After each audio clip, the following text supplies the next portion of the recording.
यदा संहरते चायं कूर्मोऽङ्गानीव सर्वशः इन्द्रियाणीन्द्रियार्थेभ्यः तस्य प्रज्ञा प्रतिष्ठिता। जिस प्रकार कछुआ अपने अंगों को समेट लेता है, ठीक वैसे ही ये पुरुष जब सब ओर से अपने अंगों को समेट लेता है तब उसकी बुद्धि स्थिर होती है।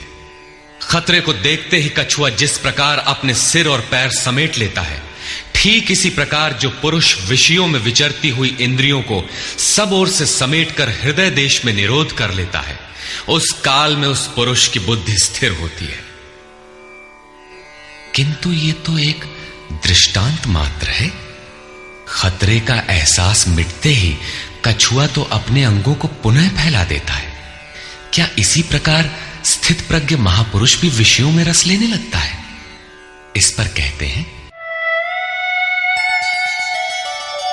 विषया विनिवर्तन्ते निराहारस्य देहिनः रसवर्जं रसोऽप्यस्य परं दृष्ट्वा निवर्तते।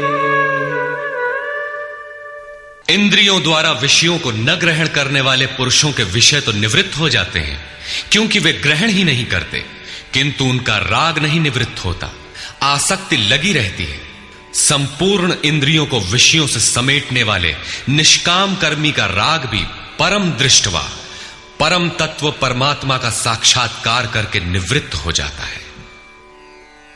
महापुरुष कछुए की तरह अपनी इंद्रियों को विषयों में नहीं फैलाता। एक बार जब इंद्रियां सिमट गईं तो संस्कार ही मिट जाते हैं, पुनः वे नहीं निकलते। निष्काम कर्मयोग के आचरण द्वारा परमात्मा के प्रत्यक्ष दर्शन के साथ उस पुरुष का विषयों से राग भी निवृत्त हो जाता है। प्रायः चिंतन पथ में हठ करते हैं।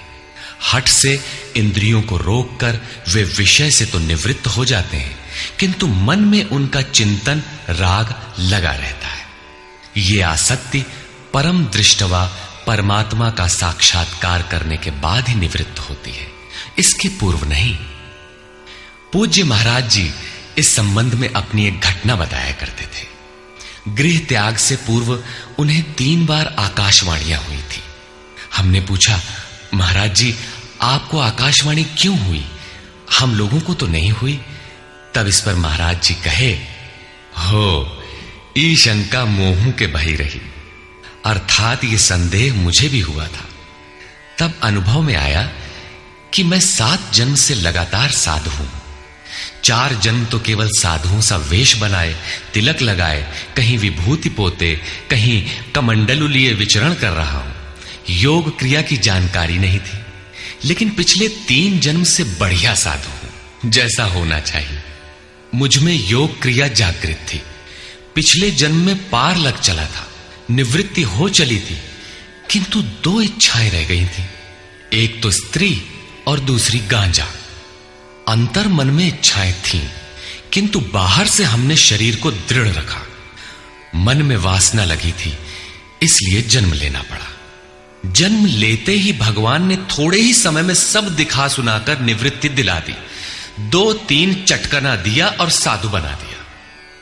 ठीक यही बात श्री कृष्ण कहते हैं कि इंद्रियों द्वारा विषयों को न ग्रहण करने वाले पुरुष के भी विषय तो निवृत्त हो जाते हैं, किंतु साधना द्वारा परम पुरुष परमात्मा का साक्षात्कार कर लेने पर वो विषयों के राग से भी निवृत्त हो जाता है।